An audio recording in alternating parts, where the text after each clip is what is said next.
Thank you for clicking on the YouTube channel, Nerds in the Hood. What's up, YouTube? It's the homie, Rex the T-Rex here, and on today's video, I will be reviewing the 2015 film, The Witch. The film's plot synopsis is, New England, 1630. William and Catherine tried to lead a devout Christian life, homesteading on the edge of an impossible wilderness with 5 children. When their newborn son mysteriously vanishes and their crops fail, the family begin to turn on one another. The cast for the film is, we have Anya Taylor-Joy as Thomason, Ralph Ineson as Williams, Kate Dickie as Catherine, and Harvey Shrimshaw as Caleb. And if I mispronounced any of these names, I am horribly sorry. While English is my first language, pronouncing randomly fucking spelled names is not. This movie was directed and written by Robert Eggers. This movie was filmed in Canada. In this movie, Robert Eggers shows that not only does this man have a talent for making movies, but he has a talent for making movies set in specific time periods. And he does phenomenal with this shit, man. He nails it. He nails the historical accuracy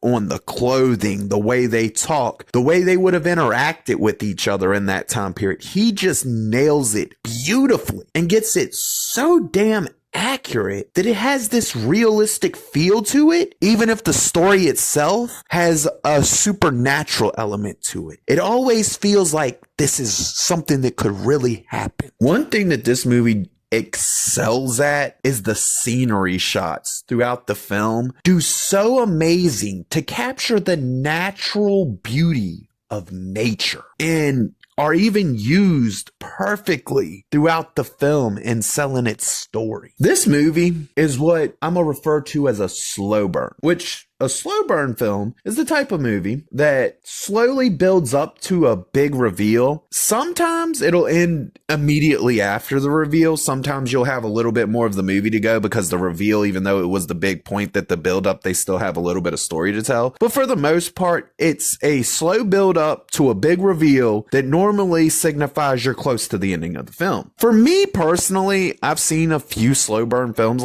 in my time, and I'm gonna tell you, they normally do not land with me because I normally lose interest at some point about midway through because it feels like there just ain't shit going on. But this movie does it in a way that keeps the story interesting and keeps you wanting to know what happens next without ever dragging in any way, shape, or form. And to me, that's actually surprisingly amazing that they were able to do this. This movie also does something very unique in the fact that the atmosphere of the film almost feels like it's as important as the characters of the movie. Like, the atmosphere for this film and the tone that they set with this film are so damn integral. They almost come off as characters within the movie themselves at how important they are to each and every scene and helping to sell each and every scene. This movie has an amazing story with some amazing visual storytelling that are blended together into an extremely entertaining film from beginning all the way through end credits. The soundtrack for this movie is so damn good, I almost want to go buy it. And it does amazing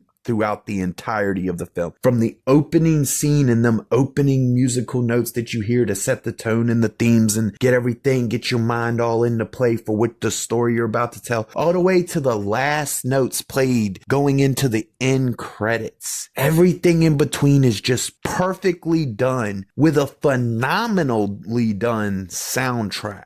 With this script being written and the dialogue in which people would have actually spoken in the 1630s, the actors are forced to actually do their damn job and act in this film. And here's the thing, they do amazing, delivering every line of this film and keeping to the actual way that they have to speak to sell the time period. Like, bruh, I can't say that I would have expected this level of detail from anybody else, but now I do expect this type of detail when it comes to Robert Eggers and his movies, because this movie really sets the bar very fucking high. The clothes for this movie are not only accurate to the 1630 period, but look so well, phenomenally made, that you could actually believe that these were real clothes from the actual time period in which he's trying to capture. Thanks to the fact that this story is presented as more of a folktale than any just traditional horror film, we get a very cool and very realistic way of telling this story and having that horror element be part of it. And they don't have to resort to cheap tactics like 5 jump scares throughout the course of the film. Because let's be for real, 1 jump scare? Cool. 2 jump scares? You're pushing it. Anything more than 2 jump scares, you done over fucking done it. But that's the beauty of this film. There's not a single jump scare in the entirety of the film, and every bit of horror that you feel out of the film is based off the atmosphere, the tone, the way everything looks. It's just perfect in the way that it's executed and done. And I'm so glad that it's a different style of horror than your basic, usual, by the books horror. One of the things I love about this film being a more modern day film is the fact that it's pure entertainment from beginning to end. There is nothing in it that's gonna beat you over the head with some bullshit ass messaging of modern day real world problems or girl bosses or any of that shit that Hollywood's become known for doing. It's just pure entertainment for the sake of pure entertainment. And I really appreciate that when a modern day film can do that, because let's be real, I have to point this out with these modern day films, because if you go back past a certain year, all you're going to find is pure entertainment movies for the sake of pure entertainment. But since we're in a modern era and half the movies, well,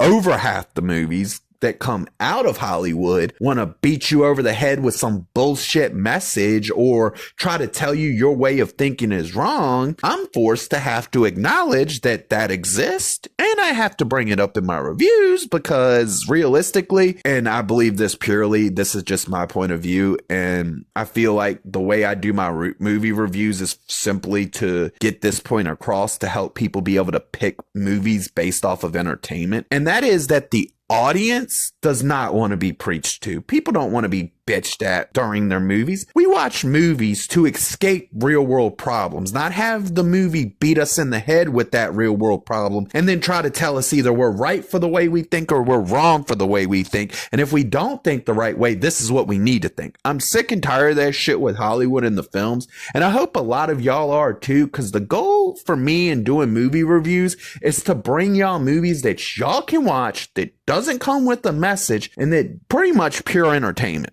So if there is a message in a movie, I'll be the first to tell you. If there is no message in the movie and it's a modern day movie, I will be one of the first people to admit it. And this is one of those movies. It doesn't have a message. It doesn't do anything that's going to ruin your length of entertainment for this film, because that's what it is. It's pure entertainment. And I'm so happy that we can still find movies like this these days. This movie's third act does amazing at cranking that tension up to maximum, pushing it a little over, but at the same time making sure to deliver a very satisfying ending that wraps up the story perfectly. We get a highly entertaining film that will be enjoyable years from now, due to the fact that even though it is based in a specific time period, it tells a tale that can be watched no matter what year you live in. We get a highly entertaining story that doesn't have to try to influence us or add the message of any shape, kind, or form to it, because in reality, we deserve to be entertained. We deserve to be able to escape from reality. And this movie understands that it has to be entertainment. It has to allow us to escape from the problems of the world, because if we continue to just face the problems of the world, we're all going to end up a little bit crazier than we need to be. So at the end of the day,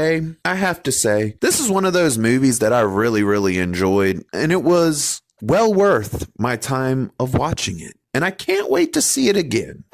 This film receives the rating of, that was something special. If you liked the video, please click the thumbs up.